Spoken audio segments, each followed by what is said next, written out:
అంటే కుటుంబ సభ్యుల్ని కూడా మనం కించపరిచేలాగా, ఆడపిల్లని కూడా తక్కువ చేసుకునేలాగా ఏదో ఒక విధంగా మెగా ఫ్యామిలీ పడి ఏడుస్తూ మేము బతుకుతాము అంటే దాన్ని మనం ఏం చేయలేము.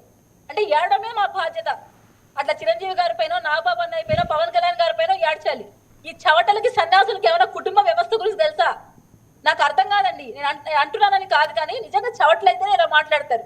ఒక కుటుంబ వ్యవస్థ తెలిసిన వ్యక్తి తన చెల్లెల్ని బాధ్యతగా దూచుకుంటూ రాఖీ పండక్కి వాళ్ళకి కొంచెం ఆస్తి ఇవ్వాలి, వాళ్ళని ఆర్థికంగా బలపరచాలి అనుకున్న గొప్ప వ్యక్తి చిరంజీవి గారు. ఇంక్లూడింగ్ వాళ్ళ వైఫే ఆయనకు సజెస్ట్ చేశారంట, రాఖీ గిఫ్ట్ గా మన ఆడబిడ్డల్ని బాగా చూసుకుందాం, వాళ్ళకి కొంచెం ల్యాండ్ అమ్మి డబ్బులు ఇవ్వండి అని.